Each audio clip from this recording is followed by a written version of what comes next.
네, 우리 할렐루야 샬롬 하고 인사합니다. 할렐루야 샬롬 샬롬 샬롬 샬롬 샬롬. 하나님 사랑합니다. 여러분 주 안에서 사랑합니다. 예, 135편 어제 1절에서 12절까지 오늘 13절에서 21절까지 할렐루야 주의 이름을 찬송하라 여호와의 종들아 찬송하라로 시작이 되고요. 21절에 예루살렘에 계시는 야훼는 시온에서 찬송을 받을지어다 할렐루야로 끝납니다. 하박국 3장 말씀 또한 그죠? 주님의 말씀, 주님이 이렇게 주 여호와는 나의 힘이시라 나의 발을 사슴과 같게 하사 나를 나의 높은 곳으로 다니게 하시리로다. 네, 이렇게 고백하죠. 주께서 말을 타시고 바다 곧 큰 물의 파다를 밟으셨나이다. 주님께서 우리를 구원하러 오셨다라는 그러한 고백을 하박국이 기도하는 내용을 저희들 함께 합독했습니다. 예, 북한 사람이 남한에 와서 살려면요 6가지를 꼭 경험해야 한다고 합니다. 사기를 당해봐야 한대요. 생활정착금을 정부로부터 받은 것을 귀신같이 브로커들이 알고 달려들어가지고 막힌 돈 1억 5천만 원을 모두 날려버리는 그러한 사고로 인해서 우리 그 김진홍 목사님이 심호하시는 두립교회 성도들이 헌금을 하여 변상해 준 일이 있다고 합니다. 몇 년 전 일인데 외국인이 처음 당하는 경험 그것이 사기다. 그런데 어느 나라나 이런 건 있을 것 같기는 한데 어찌됐든 그랬다고 합니다. 몽고 근로자들이 한국에서 일해서 번 1억 5천만 원 얼마나 클까요? 그 돈이 그죠? 그 사람들은 만져볼 수 없는 일을 와가지고 죽도록 일을 해서 벌었는데 그만 하루아침에 날려보내고 얼마나 울고 절망스럽게 애통했을까 했는데 그 교회에서 이렇게 성도님들이 변상을 해줄 수 있었으니 또 그것도 참 감사하다. 실현을 당한다는 거죠. 북한은 조선시대 풍조인 남전 여비사상이 있어서요. 남자들이 학교 그 대학생들 농촌 봉사활동을 가면 작업복 양말 벗어두면 여대 등사들이 다 빨아서 말려준다고 그래요. 그런데 남한은 안 그렇잖아요. 데이트할 비용도 남자가 항상 여자를 위해 봉사해야 되는데 그러지 못하다 보니 실현을 당한다는 거죠. 직장에서 쫓겨난다고 합니다. 또 새롭게 안 사실인데 북한에서는 직장에 출근해서 종일 시간 때우기를 그렇게 한대요. 그런데 남한은 작업량을 완성해야 하기 때문에 작업량 채우지 못하면 직장에서 쫓겨난다라는 거예요. 네 번째는 선택이 힘들다. 10,000원을 주면서 가서 점심 먹고 오라고 내보내면 하루 종일 돌아다니다가 가까스로 밥을 먹고 온다. 선택을 본인들은 한 적이 없는 거죠. 주는 거 그대로 먹었었는데 남한은 다 자기가 선택해서 찾아 먹어야 되니까 그게 너무 힘들다라는 얘기죠. 무엇이든지 내가 좋아하는 거 선택하는 거 옛날에 그 종들 그 전부 해방시켜 주니까 못 갔대요. 어디로 갈 줄 모른다고 그냥 여기서 평생 살면 안 되냐고 울면서 사정을 하는 그런 일들이 있다는 게 이해가 갑니다. 그럴 것 같아요.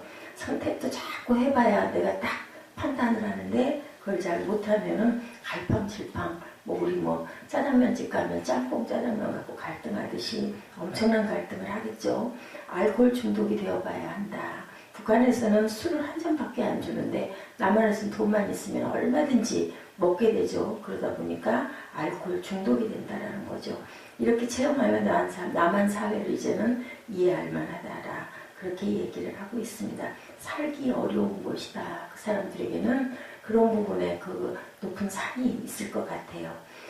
우리들이 복음의 증인으로 산다라는 것 그것도 또한 굉장히 어찌 보면 힘들죠. 왜냐하면 은혜 받지 못한 사람들 그죠? 북한 사람들 남한이 자유의 세상인데도 나름 와가지고는 이런 여러 가지 장벽을 느끼듯이 믿음 생활을 하겠다고 막 들어선 사람들 나름대로 문턱이 굉장히 클 것 같습니다.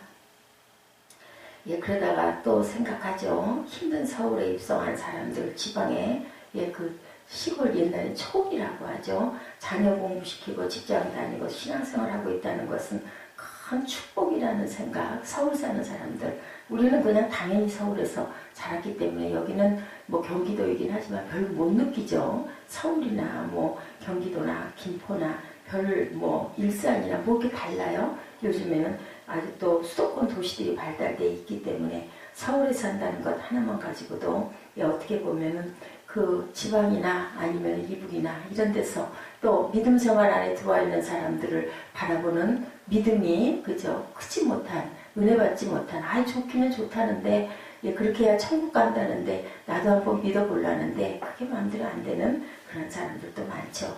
본문을 보면 이스라엘 백성들은 지나간 날들을 생각할 때마다 감사합니다. 그래서 노래를 지어서 부르고 있어요. 무엇에 감사하고 있나? 하나님께 감사하라는 거죠. 자, 25절에 육체에 식물을 주신 이에게 감사하라. 모든 육체에게 식물을 주신 이에게 감사하라. 그 인자하시니 영원하미로다. 사람에게는 먹는 욕구가 굉장히 큽니다. 제일 기본 욕구이기도 하죠. 먹는 줄 보면 인간에게 근본 욕구다. 생후 3개월이 구강기라고 하는데요. 3개월 동안 얼마나 엄마 젖을 잘 빨았느냐에 따라서 나중에 커서 예, 음식을 잘 먹고 사람을 믿고 사람을 사랑하는 다정한 사람이 되고 안 되고의 그 가름길에 있다고 합니다. 어렸을 때 잘못 먹는 사람은 어른이 되어서도 예, 잘 먹지 못하면 그런 얘기 있어요. 젖배를 골아가지고 배고픈 걸 못 참는다고 제가 들었던 것 같아요. 우리 어른들은 먹고 싶은 것 안 먹고 쓰고 싶은 것 안 쓰고 놀고 싶은 것 안 놀고 그렇게 살아온 우리 부모 세대, 글쎄 저보다 그 윗세대들이 더 그랬을 것 같아요. 저도 물론 지금 30대, 20, 30대 젊은이들보다는 유머가 부족해요. 우리 아이는 예, 카톡을 하면 나는 궁금하고 딱 전화를 하느라고 바쁜 상황에 딱 해서 문자를 이 녀석은 물음표를 한 50개 정도 넣어가지고 뉘인데 하고 장난을 하는 거예요. 뭐 속상하거든요. 빨리 묻는 말에 정확하게 대답을 안 하고 이럴까. 한켠으로 돌아보면 그 애는 반가우니까 장난하고 싶은 거예요. 얘기하고 싶고 놀고 싶은 건데 전 그걸 못하는 거죠. 놀 줄을 모르고 춤출 줄도 모르고 그죠? 유머 할 줄 모르고 웃을 줄도 모르고 웃을 줄 모르니 사람을 웃길 줄을 모른다. 요즘 리더들의 특징 중에 가장 인기 있는 리더가 되려면 사람을 그죠? 웃기는 거, 감동시키는 거, 재밌게 얘기할 줄 아는 것, 그것도 큰 하나의 그 장기일 수 있는데 그거를 못하는 세대들이 우리 부모 세대 또한 저와 비슷한 세대들일 것 같아요. 실컷 먹고 놀고 즐기고 육신이 건강해야 마음도 건강해진다는 거죠. 그때 감사, 축복, 예, 그것도 일어날 수 있다. 그래서 우리들 예, 그 페이팝에도 보니까 막 무조건 뽑기 해가지고 뽑아서 만나서 둘이 뭘 만들려는 거잖아요. 빨똥물똥 언어도 다르고 말도 안 통하고 방법이 없으니까 어디 가든가요? 설렁탕집 데리고 가잖아요. 그래서 먹으면서 뭐 손짓 발짓 해가며 얘기하고 그렇게 해서 친해지는 것처럼 먹는 것 어디나 잔치집이 굉장히 거기서 가까워지고 친해지고 흥겨워지는 것처럼 예수님도 어떻게 하셨어요? 예, 오병이어 기적 일으키시죠. 그리고 베드로가 금을 내려서 밤새도록 물고기 못 잡으니까 고기를 잔뜩 잡을 수 있게 해주시고 아침에 가셔서 고기 구워놓고 생선 구워놓고 밥 먹자고 부르시는 예수님이십니다. 예수님은 잔치집에 잘 가셨어요. 그리고 보통 사람들이 함께 같이 앉지 않는 바리새인들이 막 그거 가지고 예, 그 나무라고 했죠. 그런 사람들하고 이방인들하고도 잘 드시고 잘 드셨다고 그래요. 포도주도 많이 드시고 술이 취했다라는 얘기도 있고 엄청 음식을 즐기시고 좋아하셨다고 합니다. 그런데 이렇게 사람이 떡으로만 사는 것이 아니요 하나님의 입으로 나오는 말씀으로 사는 것이니라.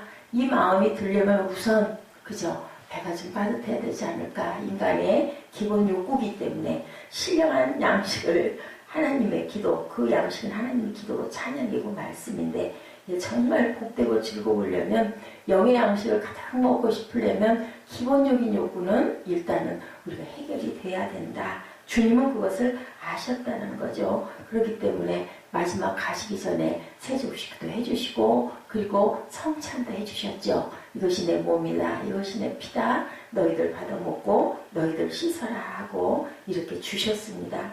성만찬에 참여하면서 예수님의 살을 먹을 때 우리에게 붙은 모든 더러운 것들 그리고 먹지 못한 것들 가난 마귀들 다 떨어져 나가라. 하나님께서는 이렇게 말씀하시고 질병도 물리칠 수 있는 힘을 주신 그 원천이 바로 성만찬인데 먹여주신 거죠. 내 몸, 내 피 너희들 먹고 그렇게 해서 힘있게 세상을 내가 올 때까지 살아라 하신 그런 뜻을 갖고 있다.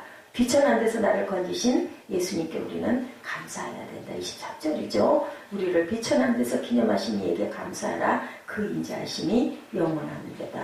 사람에게 가장 중요한 것, 하나님은 외모를 보지 않으시고 나의 이 모습 이대로 받아주시고 사랑하신다라는 것. 강영호 박사 얘기 우리들 잘 아는 얘기죠. 미국의 한국 장애인으로 유일하게 450만 명 중에서요. 고귀한 명예를 경칭하는 그 칭호를 아노벌이라는 그 칭호를 받았다고 합니다. 정직하고 훌륭하고 명예롭고 영광스럽고 고귀하다. 노블이죠. 노블, 아노블. 그 명예를 우리 한국인은 최초로 받았다고 그래요. 미국 5,400만 명의 복지를 위해서 열심히 노력하는 그분의 아주 공로를 기리는 거라고 합니다. 그는 12살 때 축구공에 맞아가지고 실명을 한 후에 고통을 당하죠. 말이 그렇지 장애인으로서 이렇게 박사가 될 때까지 얼마나 고통이 많았을까. 그는 굴하지 않고 맹인이라는 사실을 극복하고 그것이 축복의 발판이 되게 했는데 그는 고백했다고 합니다. 나 자신을 위해서 내가 살려고 했으면 나는 절대로 이렇게 될 수가 없다. 하나님 말씀, 나는 나 자신을 위해 살고자 했다면 오늘날 나는 없었고 하나님의 말씀을 의지해가지고 내가 아닌 나처럼 힘들고 고통스럽고 어려운 이웃을 위해서 나는 살았기 때문에 오늘의 내가 됐다라고 고백을 했다고 합니다. 아들들을 잘 키웠어요. 큰아들 진석 씨는 하버드 의대를 졸업하고 안과 의사로 아버지가 시각장애인이기 때문에 일하고 둘째 아들 진영 씨는 뉴크대 법대를 졸업하고 연방 상원 법사위원회 고문 변호사로 활동 중에 있다고 합니다. 두 아들은 아버지가 앞을 보지 못한다는 것을 나중에 알았다고 그래요. 크면서 행동이 불편한 아버지를 그래서 늘 업고 다니고 대학에 입학한 뒤에는 장애인들을 위한 봉사활동을 열심히 했다고 그래요. 어떻게 그렇게 착한 아들들을 두셨을지. 우리 두 아들이 훌륭하게 된 것, 그들이 안목 보는 아버지를 업고 봉사하다 보니까 그렇게 어려운 사람, 불편한 사람들을 위해서 훌륭한 사회인으로 성공하게 되었다라고 고백을 했다고 합니다. 비천한 사람이지만 자기 자신을 위하여 살 때는 비참하게 되는데 남을 위해서 봉사하고 살다 보면 이렇게 하나님이 높여주시죠. 주님의 말씀이 전혀 틀린 게 하나도 없습니다. 너희들이 낮아지려고 하면 내가 높여줄 것이다 라고 말씀을 하시죠.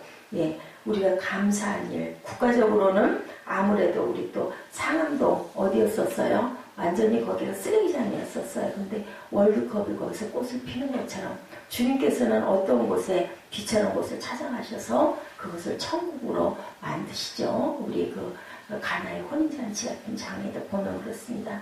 마리아는 자신을 비참한 자신이라고 했는데 하나님이 비천한 자신을 돌아봐 이제는 만민이 나를 복이 있다고 말한다 라고 증거를 합니다. 베드로는 자신을 죄인이라고 했죠. 그를 크게 들어 쓰셔서 교회 반석 위에 내가 내 집을 짓겠다라고 주님께서 이렇게 살려주시죠. 사도 바울은 죄인 중에 죄인, 괴수라고 얘기를 하는 그 사도 바울을 가장 귀한 복음의 증인으로 삼으십니다. 우리가 하나님을 위하여 다른 사람을 위하여 증인된 삶을 살겠다고 다짐하고 나가면 축복된 사람이 이렇게 된다는 것.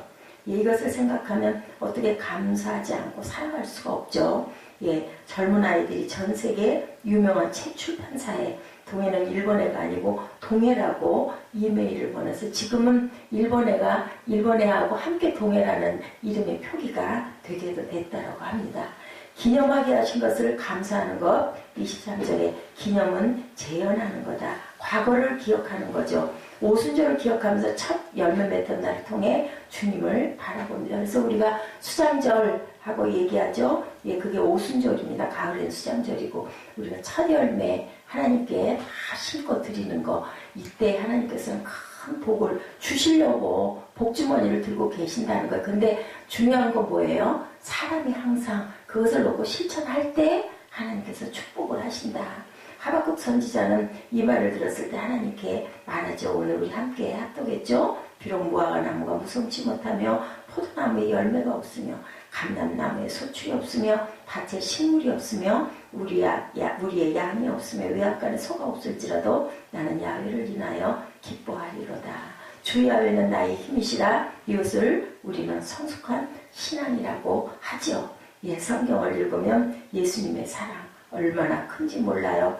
예, 병을 고쳐주시고 가늠하다 현장에서 발각된 여자 돌로 치라고 하는데도 그것도 용서해 주시고 받아주시고, 예, 항상 하나님께서는 예, 약하고 아프고 악한 자리에 가셔가지고 꽃을 피우세요. 생명의 꽃을 피우시고 치료의 광선을 발해주시는 하나님입니다. 그런데 딱 한 번 야단친 곳이 있었죠. 예, 10명의 그 문둥병자 고쳐줬는데 한 명 사마리아인만 돌아오고 나머지 9은 어디로 갔느냐 할 때 하나님께서는, 주님께서는 그 9은 어디 겠느냐, 그들 낫지 않았느냐라고 말씀을 하시고 꾸중했어요. 감사를 하지 않는 것이 큰 죄라는 거죠. 시편 50편 22절에 야훼를 잊어버린 너희여 내가 너희를 찢으리니 건질 자가 없으리로다. 감사로 제사를 드리는 자가 나를 영화롭게 하나니 내가 구원을 보이리라. 우리가 이 영화롭게 하고 구원을 보인다라는 그 말씀에 생각만 하지 22절 앞절에 있는 야훼를 잊어버린 너희여 내가 너를 찢으리니 이 말씀을 우리가 기억을 하지 않습니다. 그래서 50장 23절이 더 유명하죠. 우리는 복된 것만 생각을 하는데 그 이전에 있는 하나님이 마음 아파하시는 것도 우리가 항상 집중할 줄 알아야 된다. 디모데전서 4장 4절이죠. 하나님이 지으신 모든 것은 선함에 감사함으로 받으면 버릴 것이 없음이로다. 감사할 때 하나님이 축복하시고 감사하지 않을 때 하나님께서는 찢으신다라는 것. 우리가 항상 감사해야 된다. 제일 감사한 것 그리스도의 십자가와 피를 우리가 늘 기억하고 감사해야 된다는 것. 떡을 가지고 축사하사 이것은 너희를 위하는 나의 몸이 이것을 행하여 나를 기념하라 라고 말씀하셨죠. 또한 식후에 잔을 가지시고 이 잔을 내 피로 세운 새 언약이니 이것을 행하여 마실 때마다 나를 기념하라고 하셨습니다. 씀을 나는 세상에서 병이 들어 신음할 때 십자가에 나무를 던졌더니 물이 뭐가 됐어요? 예, 깨끗하게 달아지고 병에서 깨끗하게 치료를 받게 해주신 하나님. 우리가 감사할 때 38년 된 병자를 일어나게 해주신 하나님. 그게 보혈의 피의 능력이라는 것을 우리가 항상 알아야 되고 그리스도의 피와 살을 매일매일 늘 먹고 마시면서 우리가 감사로 하나님께 영광을 돌릴 때 하나님께서는 우리에게 그저 꽃을 피워주시고 생명을 피워주신다라는 것. 오늘 8일째 되는 날 하박국 말씀 3장 기억하시면서 하루를 힘차고 씩씩하게 시작하시고 이루어지기를 주님의 이름으로 축복합니다. 기도하시겠습니다.